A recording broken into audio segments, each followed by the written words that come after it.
How we doing, everybody? We got a great episode going on. This is AJ Torres, a contrast courtesy of Undrafted Sports down in the corner. Today we got Simple Minds. We got Rich. Rich, tell me, my man, how are you? And let everybody know about the show. Yeah, what's going on, man? Thanks for having me. Simple Minds Sports, we're a Boston-based sports show podcast.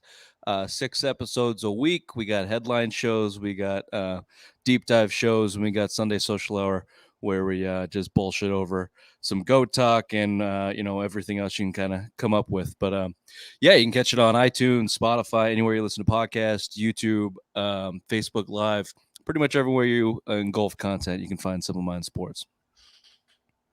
Nice. And yes, it's Boston based, but I listen, I came neutral. I came in my Pacers gear.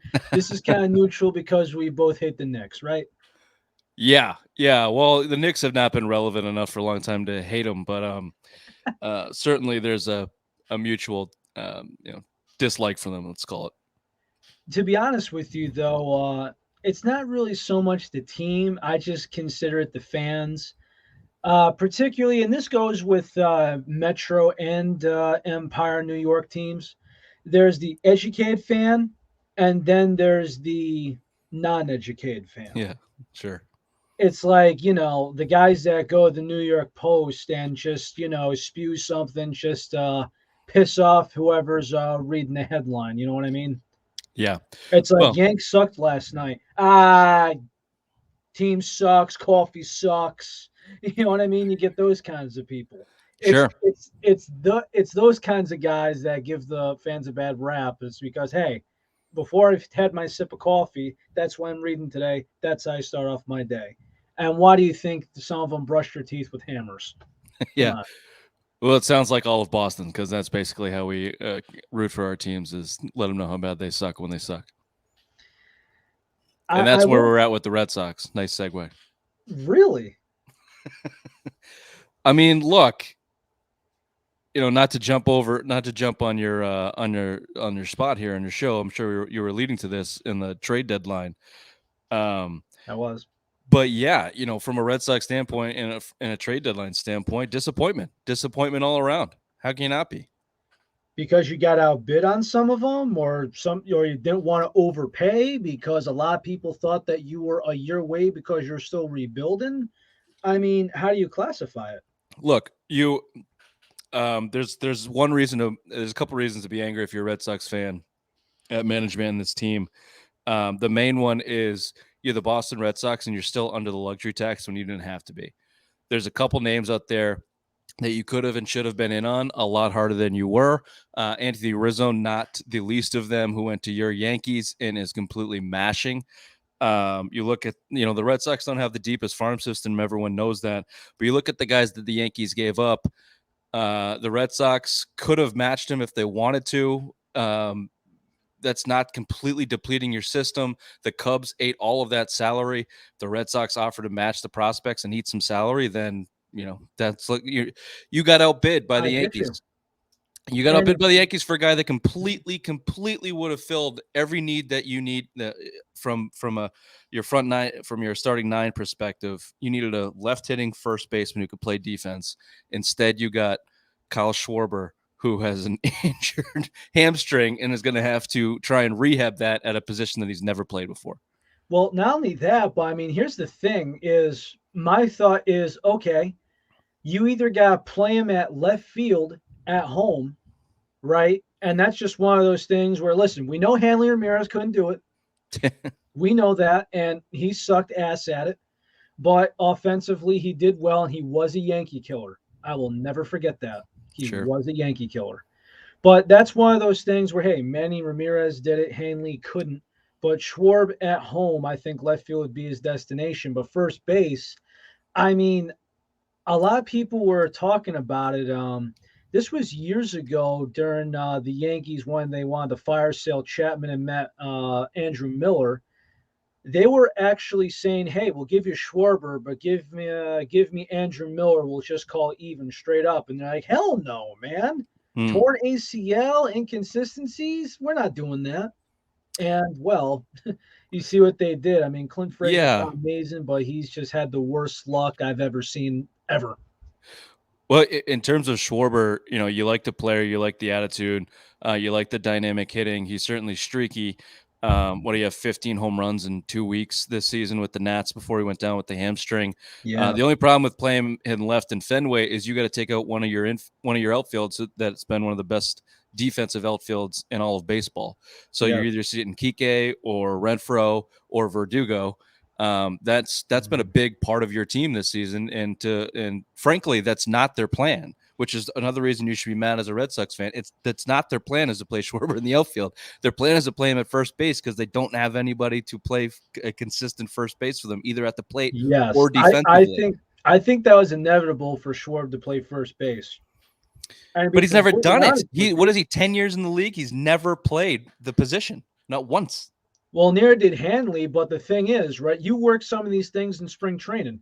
Listen, I got countless Yankee stories from you where I've just said the same thing as you do. What happened to this quote unquote evil empire?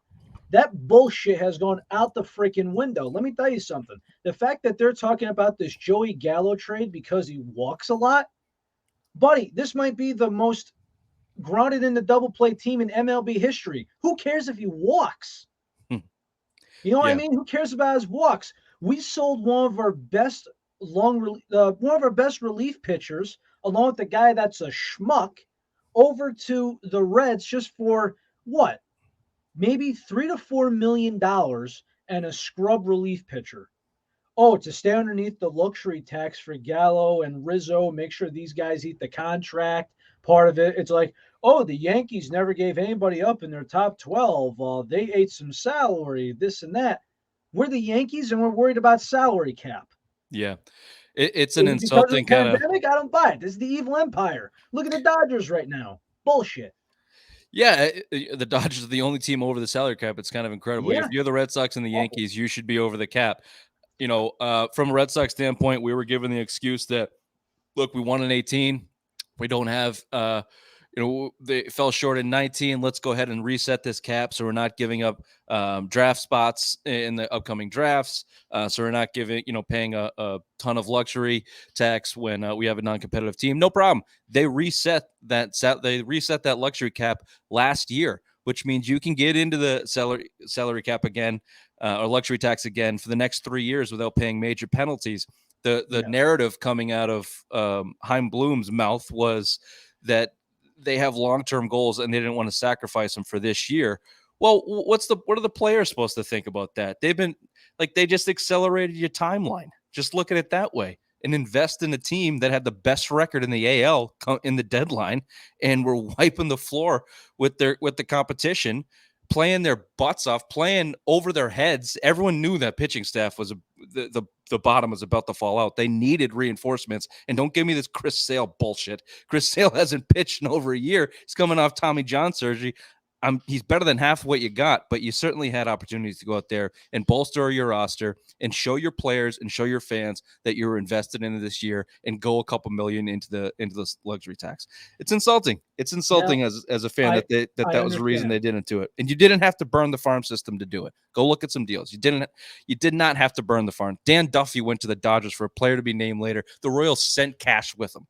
That guy has a 2.51 ERA or something as a lefty bullpen. That But would have been a perfect he's guy. been hurt, and he's definitely used to that division where it has different ballparks. But I definitely get what you're saying. So outside Mad Max, because the fleece on that was absolutely ridiculous. Fun fact: Josiah Gray was a Danbury Westerner. That's a college summer league. That team actually plays in my hometown. Okay, there you go. And the guy who I had a podcast with over the winter said, right now, that is a current ex Westerner that I have high hopes for. Number 3 prospect in the Dodgers system and should debut this year. And he said he was so high on him. No. And when you throw in the deal that they made for Mad Max, and this is a Scott Boras client, you know exactly what I'm talking about. I highly doubt the Dodgers go after him after this year, and who knows what Scott Boras is going to demand. Given his age, he might go 3 years, $100 million. Sounds Hmm. like freaking basketball money. Yeah. But either way, the Dodgers are in it. and they've decided on what their approach is going to be. They're going to invest everything that they possibly have for this run of their core to go get as many World Series as they can. They feel cheated out of the Astros one. They Yeah. got one on a shortened season. Fun fact: in the past 50 years, the only World Series the Dodgers have ever won have been two on both shortened seasons. So maybe someone feels slighted there. Mickey Mouse, Mickey Mouse, Yeah, Mickey Mouse. maybe they And got a little bit yet of a they're syndrome. just They so feel like salty. maybe they gotta go win one on a real season and really prove it. And if they don't, it's certainly a disappointment. I mean, with the talent and assets and money that they have invested, they look like the Yankees of old. So they should win. They should be the favorites to win. And I would never count out Max Scherzer in the playoffs, especially on a World Series run. He's a good pitcher. He was never coming to Boston though. That's another reason to be upset. The PR spin that they threw out from Fenway that they were in on Barrios and Scherzer was nonsense. They don't have the farm system to get him, and clearly they weren't going to pay him. So the whole thing was a So real people gave you false tornado of hope, bullshit. huh? Oh yeah, of course. And now we're sitting here, drop 5 in a row. Looks like they might pick one up tonight, but yeah, things don't look that great, and you're only 4 up on the Yankees and Toronto at the last time I checked. So you've given up the lead. You got swept by the Rays. It's a tornado of bullshit after this deadline. It's not a coincidence. Still the most competitive division in baseball. I say that because outside the Orioles, every single team in that division is competitive. And you can't just sleep on them. You can never sleep on Tampa. You Nope. can't sleep on Toronto, the Red Sox. And if you let the Yankees kill you, well, it's just weird because the Yankees, kind of like how the Braves have been the last couple of years, at any given night, they could get shut out and be blown out by 8 or score 7 to 10 runs, but they'll also win or lose games like 7 or 8 in a row. It is the Yeah. most frustrating and confusing thing I've ever witnessed as a sports fan. Well, I don't think the Yankees have an identity. Who's Not who's the face over time to there? leave. Who's the guy really leading them? There's a kind of a mash of big names, but it never feels like they grabbed hold of an identity that they've ran with. And obviously, your pitching staff has been hit or miss and suspect. And Garrett Cole going down again for COVID. That guy can't catch a break this year, huh? And Monty, yes. Yeah, tough for them. So, um, yeah. I think when you were on our program, we were on Simple Minds. I said that I think the Yankees probably should blow it up to a certain extent and try and retool here You on did. the fly. And instead, they went the opposite direction and brought in some of the biggest bats that they could find, and just are going to try and mash their way into the playoffs. So, And two hey, and two lefties at least. But like I said, I don't give a damn if Gallo could walk. He needs to figure it out. yeah, take advantage of that short porch. For one of the best home run hitters and one of the best strikeout players in the league. Yeah. Start Which is start why I was popping so over there. happy about Rizzo because that guy can hit opposite field.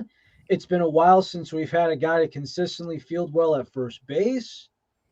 And top to bottom, right? DJ LeMahieu, I mean, even after the sticky stuff, he just hasn't been what he was the last 2 years, which is disappointing. Ever since they deafened the ball, I know the power's been down, but I expected that. Just not as bad, I guess you would say. Yeah. I think everybody definitely suffered from it, but I think this team suffered from the most. But then it's just really been injuries. This year they haven't been really injured.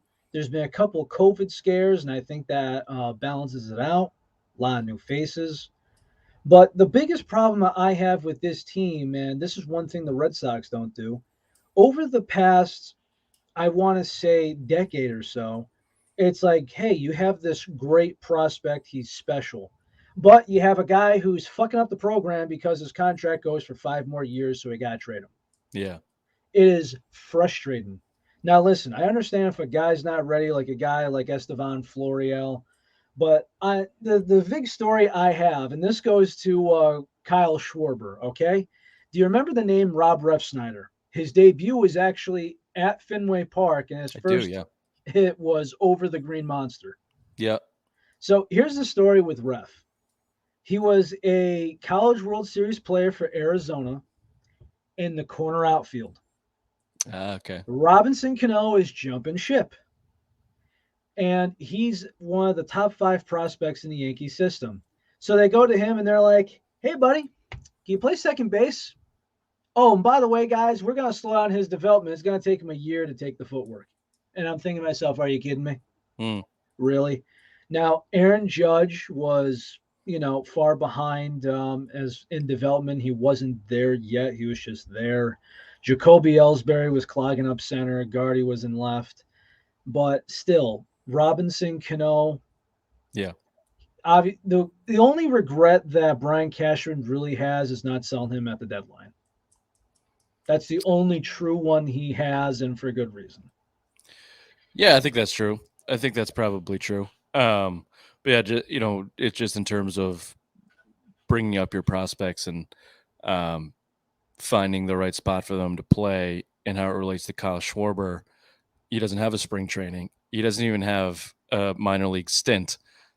The Red Sox just lost 5 in a row. They need him. He's got to play, and Yes. you're going to throw him right at first base. It's going to be ugly, and maybe he can do it. I'll give him the benefit of the doubt, but there's going to be some ugly moments. That's for sure. And having a weak hamstring at first base, not generally a Mhm. good thing. Generally, not a good thing. So we'll see. We'll see how they do it. And just a quick aside: the best. Now this might be biased, but the best I've ever seen management bring up their prospects was Theo, and it was similar in Chicago, but he didn't have quite the run that he had in Boston. He would make them play all double A together. Really wouldn't touch triple A, but you have to get a certain amount of at bats. I think it was 500 at bats in double A before you come to the majors, and he had those standards set for everyone that came through, and that was that really long homegrown talent kind of run that we saw in Boston in that '04 to call it '08 kind of run that fueled a couple World Series runs. So Yeah. you have to have a plan and you have to have a pipeline and an idea of how you're going to get these kids on the field. You can't just go willy nilly. And if you're good at what you do, you fill in the gaps with your free agents and everything else. And that's kind of your recipe for a winning club. Look at the Dodgers.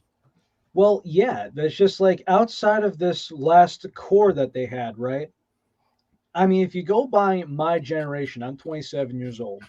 Outside the Phenom 5, it's basically the core four, but I add Bernie Williams in there because he doesn't give enough credit, right? Rightfully so. Then you, yeah, then you have this other core, right? It was pitchers. It was Phil Hughes, Jabba Chamberlain, Right. David Phelps, those type of guys. Ian Kennedy was in there. That was kind of like the next core. You could add Brett Gardner in there, maybe. Mm, But then it's just kind of like, okay, that's just okay. But then they fell off. Jabba and Hughes came to training overweight at times, and they eventually became awful, you name it. But outside of the last couple of years, right, if you look at the Yankee development, it's like, okay, we got Severino, but he's had injuries, and it's been rough with Severino as much as we love him. Gary's been rough. Judge, outside the injury, has been great, but you know how that goes. Torres has had some growing pains. And if you look at everybody else who pumps out talent, look at the Red Sox pumping out talent. Look at guys like the Marlins. They're basically feeding to everybody. The Rays, they basically produce it in their backyard. yep. It's just frustrating when you see some of these guys, right? And back to Rob Refsnyder, right? I saw him play second, I saw him play third, and I was getting heartburn every time that he played first base. Like between Teixeira to Luke Voigt was an absolute disaster. And Hmm. now that we've had this is the best defensive first base we've had since Teixeira and Anthony Rizzo. I have no idea if there's any extension talks, but there's something in the key to me, right? Listen, this has been the best 3 game, like the first 3 games of him as a Yankee have been one of the best for their Yankee debut. Yeah. And some people are like, hey, let's see if we can extend him. In the back of my mind, I'm hearing Hal Steinbrenner being like, oh, well, the luxury tax. So you're telling me this guy could bat 300, have power, and good defense? Oh, the luxury tax. An absolute disgrace. Now, listen, I understand your pain, but you damn well know that if there is some guy that you know was going to be walking away and it was worth it and it was reasonable, you would try and snatch that in a heartbeat. You wouldn't just let him walk. Maybe, this iteration of Boston ownership seems like they are pretty cautious of what they want to do financially. Look, we came off Dave Dombrowski era that sold off the farm and shelled out a ton of money, um, and you got a World Series out of it. And you're a Red Sox team that went first to last 4 years in a row. So or have been in last place for 4 years and won 4 World Series in John Henry's tenure. So it's been turbulent. Yes, there's been some championships in there, which obviously it's hard to look past. But there's also been 5 last place finishes. So with Heim Bloom coming in, it's more of a longer term, 5-10 year term type of thing. So to answer your question, long-winded answer your question, I'm not sure that they would sign Anthony Rizzo to a extension if it meant going high into the tax. I'm not sure what next year's plan is, which is why I'm so angry about this deadline. If you weren't going to invest in this team, what kind of team are you going to invest in? Does it just have to perfectly fit the timeline of what you expect your farm system to look like in 3 years? That's when you are ready to win a World Series. Sports doesn't work like that. You have to take the shot when you have the opportunity. And the Red Sox had an opportunity this year. And in my opinion, it looks like they pissed it away. We'll see what Schwarber and Sale can do, but I don't think it's going to be enough. Understand that. I could heavily agree with you. The only speaking of, I know there's been the last 7 years. There's been 2 championships, but I know there was a time where it was a headline. 5 times in a 6 year span, they raised the tickets at Fenway Park. Yep. That piss you off where it's just like, hey, we won World Series, but we let a guys walk in free agency, trade a couple of guys away, raise the tickets. Oh yeah, by the way, we suck this year. Did that Yeah, piss you yeah, off? yeah. Of course. I mean, look, I don't want to be too hard on the ownership because they have spent a lot of money. Every year they've owned the team since '03, right? So every year they really have spent money. They've put their wallet out there. And they have 4 championships to show for it. So we don't have a lot to complain about. They are the highest or the top 3 highest ticket sales in the MLB. But when you're chasing World Series every other year, it's hard to complain. If that goes away, if they stop spending over the tax and ticket prices continue to go up, yeah, there'll be riots. They'll burn the cathedral down over there in Fenway. No one's going to stand for that shit. And you know that the prices aren't going to go down. So Never. you better field a good team. You better spend some money, or you better be ready to take on the mob, or at least not see your ticket prices go up. One or the other. Yes.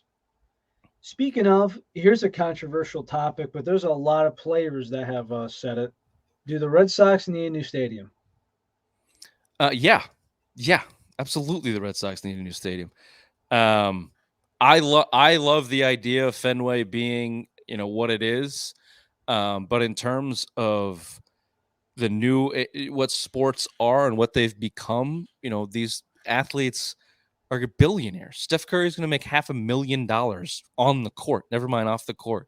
You walk into Fenway, like it's like this is not what these guys expect. And I don't know if it's hurt them in free agency. I don't know if it's hurt them retaining some of their guys. The facilities off campus are obviously top of the line, but yeah, I mean the thing's 100+ years old, and if you've ever been there, they can't do much more. They put $100 million. I've been and it's beautiful. So I actually had an idea for you because even as a Yankee fan, I've been in neutral clothing in Boston, and I did get to see the ballpark, and I did get to see behind it, and I feel the energy from the past players and the baseball gods, and I'm just thinking to myself like the switch hitting home run that goes over the green monster, breaks the windshield dead center. Yeah. I think of memories like that, and it's crazy. So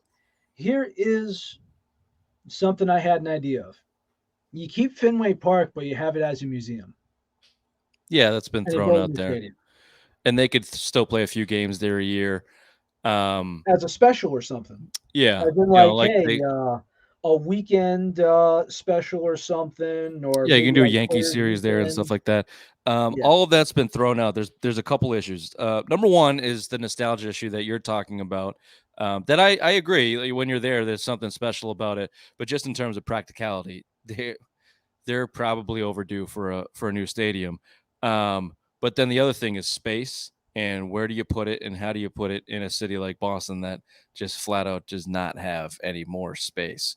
I got it. And moving outside the city would be um, An abomination. controversial to say the least.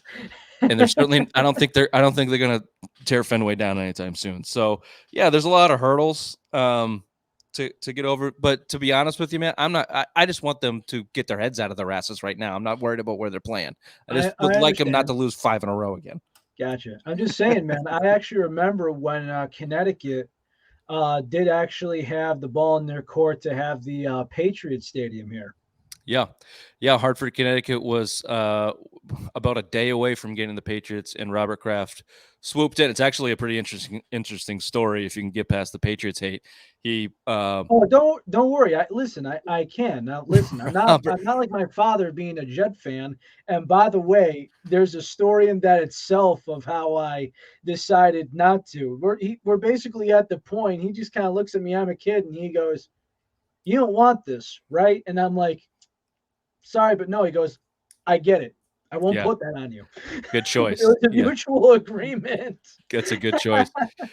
But yeah, Robert Kraft actually, was a season ticket holder and a fan, and, was growing his, business, and ended up buying essentially every piece of land around the stadium, including the parking lot, and kind of leveraged the team into selling him the Patriots. But about a day before they moved to Hartford. So it's kind of, if you have the time, Google it. It's an interesting story. It's kind of a power I play. would definitely have to reread everything because I was just a teenager back then, and it'll be nice because it'll have like a slight nostalgia feel to me, and the coulda, shoulda, woulda. But I mean, they've messed up so many times. The state of Connecticut, like there was actually a proposal to have the Islanders and to have professional hockey back in the state, and I think that would have been wonderful. But then again, they basically just said to the NHL to go scratch. Yeah. It's a transit state, man. It's mostly farms, first of all, and then you got Really? yeah, the whole middle of the state is just agriculture. And then obviously you got the Long Island Sound, and Hartford is kind of a dump. So It is.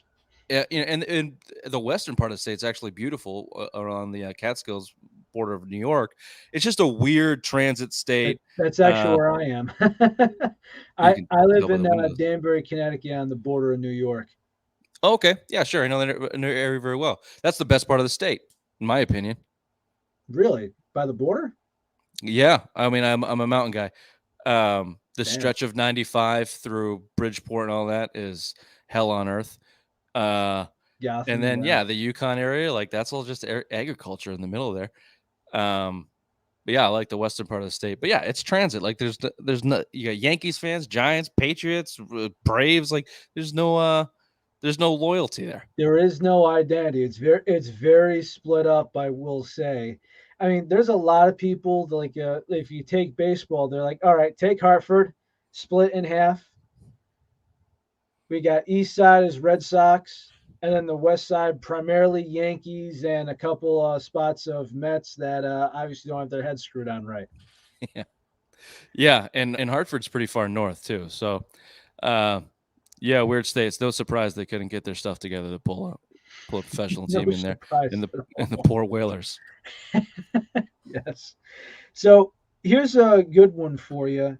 Now, I know there's been a lot of what ifs, but I actually did have some trade deadline predictions for just Major League Baseball in general and the Red Sox. Now, some of these you may have been for or not for, But one thing I actually had, and there was a big rumor about this. Go to Pittsburgh, Tyler Anderson and Rich Rod.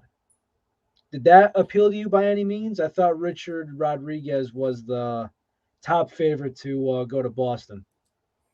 Our team Uh, control until 2023. yeah, I heard some little rumblings about the Red Sox being roughly on Rodriguez today.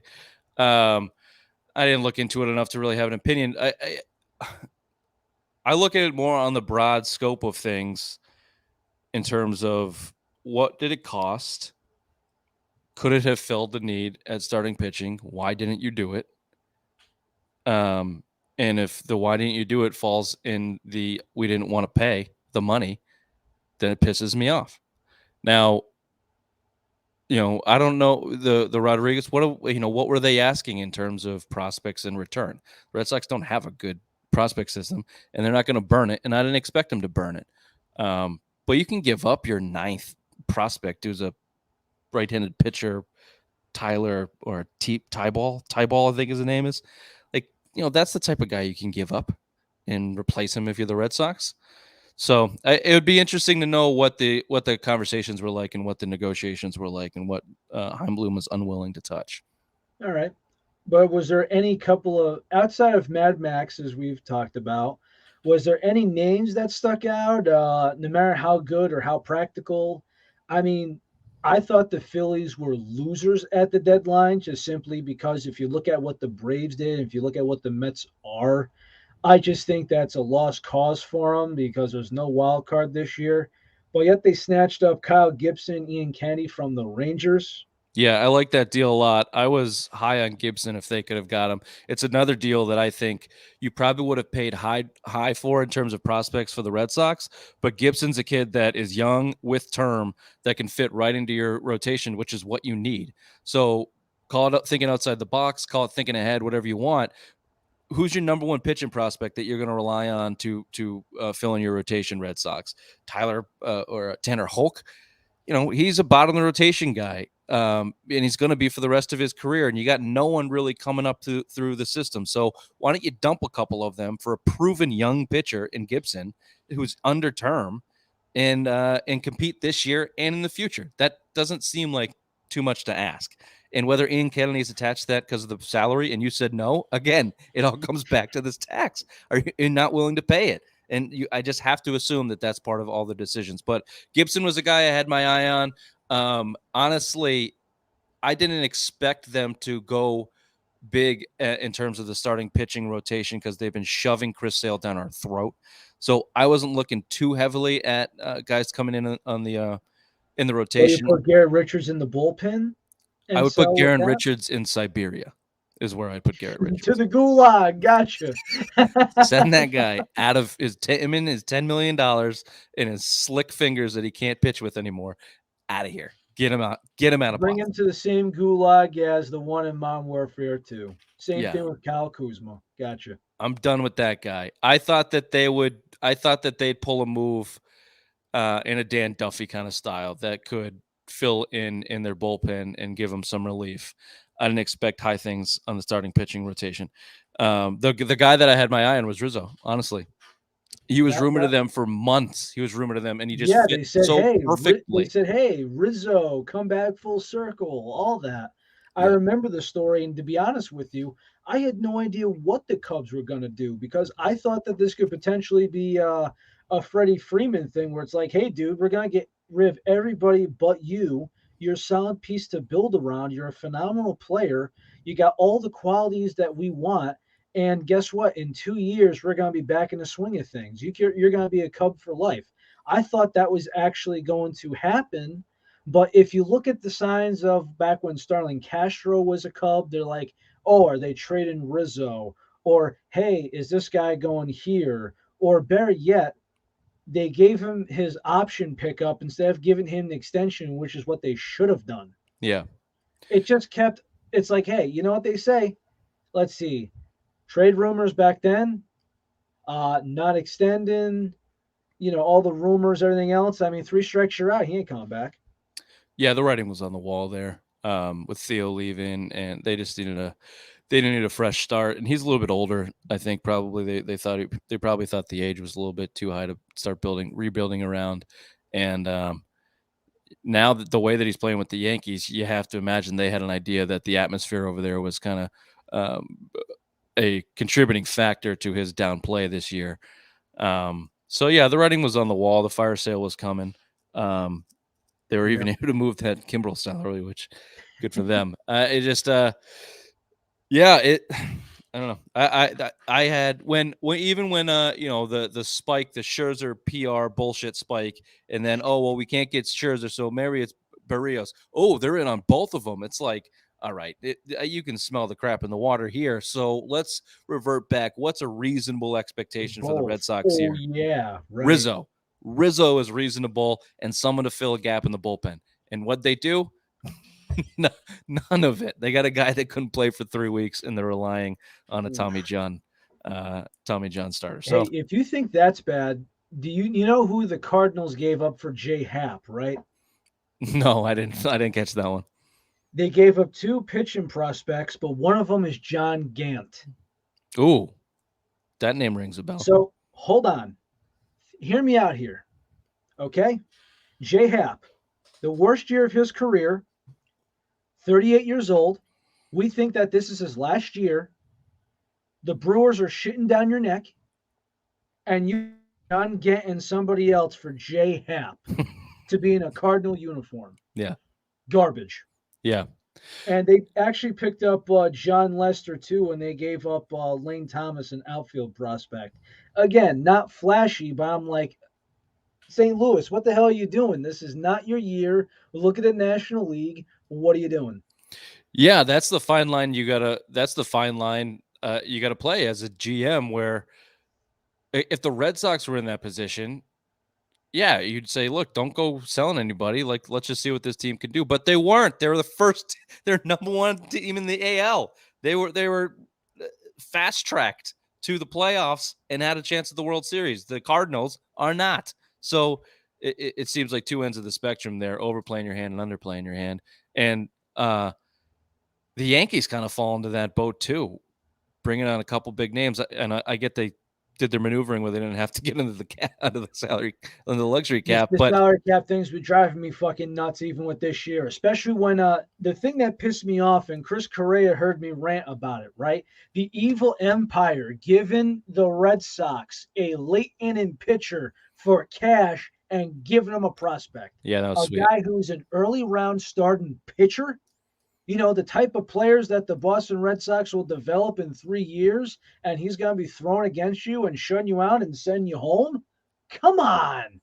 Evil Empire, my ass. Yeah, the Red Sox got over on the Yankees this offseason a couple times there. Yes, they have. Yes, they have. But one thing that you did well that Cece was a fan of was Chavis got sold to the Pirates for prospect. They thought he was just going to be DFA'd. Yeah, well, they brought back Austin Davis, I think was his name. Yep. What's his ERA? 5.71 or something like that. So the from what it appears to be, and this is just in our project with them, once they get his command in order, they think that it's going to be golden. But if any team is going to make a good project, Boston has always been a good project organization. Yeah, maybe it just again it speaks to you needed pitching help at the deadline, and you go bring in a prospect in Davies with command issues. That's a project, and Hansel Robles,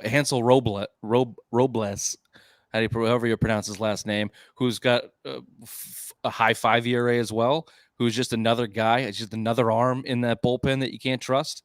You know, I think with him it was he is closing caliber. I've seen it.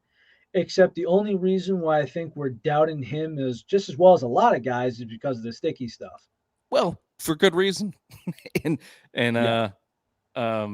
production speaks for itself, and execution speaks for itself, and his numbers speak for themselves. And yeah, you didn't give anything up for him. Kudos. Can he play? Can he help? Were I you don't know. expecting Kimbrel back? No, again, I didn't expect. I thought that he was going to cost too much. I think that he was going to cost too much. Fair. Look, I'm not the guy to sit here and go down the 40-man rosters of each of these teams and give you the guy the pluck out of Colorado that could have been a nice fit here on the staff or in the bullpen. I don't have that depth of knowledge, but Heim Bloom should. Heim Bloom, especially coming out of Tampa, that's kind of your specialty, right? Can't you go and find a guy that is being utilized somewhere across the MLB and bring him into your system and get him to play? That's kind of the guy that I expected. And if they were going to go big, then Gibson was the name I had in mind in terms of pitching. So basically your goal was to get Anthony Rizzo as starter, but something reasonable. And I think that's actually good. I think that's okay. Yeah, Anthony Rizzo was certainly the expectation, and then yeah, someone to take Garrett Richards' spot or someone that could fill in the bullpen because those arms they're going to get tired. They're pitching a lot of innings, pitching a Yes. lot of innings. The Red Sox staff has not gone more than I think they're at 5 games now without getting into the 6th inning, or even the 5th inning. I think the stat was so. It's just not sustainable.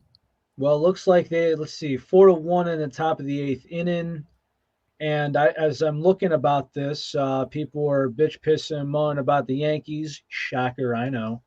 But it is a 10-3 game. And as soon as I see that Joey Gallo has struck out swinging at a ball in the dirt. Kudos. Way to Yeah, go. Rizzo Oh, hit my another God. bomb though, so Rizzo got you on the board with a bomb. I saw. Ah, yes. And even Stanton's doing well tonight. And it's funny because Stanton is one of those things where I just said to myself, because we keep talking about the salary cap, right? I Right. said, I'm happy that he'll protect Judge in the lineup. And this was before all the injuries. And I was actually happy because his first year here, there was a whole month where only him and Andujar were actually putting on offense for the board. They had a Right. hard wins that year and everything else, but it's like you got 2 guys that are feeding the whole offense. Come on, guys. Like, really. Yeah, and if they're good enough, you can get away with that for a little bit, but you really need more consistency, which is why to put a positive note here on the Red Sox side of things, I do think that they'll remain competitive. I do think they'll make the playoffs. I think they've lost the division. I don't think Tampa. Um, it's only a couple games. Who's to say? But I think they'll be competitive because of their core in their lineup. Um, between JD, Bogarts, Devers, if Schwarber can come back, if Verdugo can get hot, you got enough guys in there to carry you to the end here. And I believe that they will. They've been playing tough all season, but it's going to be a fight now. It's not, it's going to be a fight. It's not a runaway. That's for It's sure. absolutely going to be a fight. And, you know, uh, you know what I'm kind of thinking, though? Verdugo's just awesome. He's a So, firecracker. yes, absolutely. And with Giancarlo Stanton, it's just kind of one of those things where it was kind of like David Ortiz and Manny Ramirez, and even guys like Pedroia to a point. It's like, hey, you perform at such a high level, where it's like we want a certain critique for you, and even though the slash line's not terrible, it's just you hold them to such a high standard. So Yeah. I know you got to take off, and I know it's a late night for me. I got myself out of a 13-hour shift today, Oh, baby. so I'm tired. But tell you what, man, you got any final thoughts? Anything you want to shout out to? I don't know, to Bill, for all I know. I hope you had a good birthday that day. I know it was hysterical of him roasting me. Tell me what you got, man. We'll Yeah, kick off sure. with. Bill is one of our co-hosts, and he's an absolute degenerate. So I have nothing good to say to him. He's a Uh, freaking hoop. Yeah, he's the wild card for sure. Ray is our soft, fat teddy bear. He's the other co-host. Again, it's Simple Mind Sports, simplemindsports.com. You can check out some content there. Boston-based, so your listeners, if you're not quite up to on the Boston scale, that's okay. That's okay. We like to have a good time and kind of bust each other's balls. So tune in early to the shows, and you can catch us doing that before we get into the sports talk. But yeah, I really appreciate you having me on, man. It's always good to talk some baseball. especially with a rational Yankees fan. You don't find you guys around very often. I've actually been heard. I've actually been getting quite a lot of compliments because they found out who I rooted for, and they're just kind of like they saw the baseball and the football, and they're gonna be like, ah, Jesus Christ, this guy's gonna be fucking impossible. But then I just told them, I'm like, hey guys, dude, they bitch at me for being a Chiefs fan. This is my first jersey right here. Priest. Yes, and you see this right here? There you When's the go. last time jerseys were made by Reebok? Yeah, that's how you know it's official. Exactly. So people could break my balls all I want. I paid my dues. There's a reason why this sits there, Yep. and it kind of goes with there. And there's a reason why it's there on speed dial. And I'm glad that I'm a rational Yankees fan. I take that title to heart. I take it personally, and I continue to do better because let me tell you something. I hate a lot of Yankee fans myself, as well as Empire Sports. Like, even when you hear them on sports radio, doesn't matter if it's Yankees, Mets, Knicks, there's a lot of them that'll never, ever, ever be satisfied. I Yeah. have no idea how the hell they sleep at night. Yeah. Well, some people are wired that way. Absolutely. Rich, thank you so much. Hopefully, we'll be able to talk sometime, maybe playoffs or so, or maybe Yeah. after a month during the call ups. It's going to be a hectic August for baseball. And to be honest with you, man, I still think the division is yours, particularly because the X factor to me, the Rays gave up two pitching prospects Hmm. for Nelson Cruz. And the reason why these deals are year by year by year, we have no idea when daddy time is going to kick in. It can That's happen true. tomorrow for all we know. Snap of a finger. That's true. If Chris Sale can come back and be 75% of Chris Sale, that'll be a boost. That'll be a boost, and it will shut me up for a little bit that they didn't go out there All right. and do more. Last question. What is your take on Nelson Cruz being called the baseball version of Tom Brady? I haven't heard that, and it's ludicrous. Absolutely fucking stupid, right? There's not even a reason to talk about that. That doesn't belong. That doesn't belong on anyone's lips in stratosphere. Whoever said that should be talk about the The gulag. guy That's where needs they to go belong. shit in his hat, right? Yeah, that's a better way to put it. Yeah. All right. This is Rich from Simple Minds. This is AJ Torres from Calling Strikes. Everybody, this was a blast, and you all have a good night. Take it Maybe easy.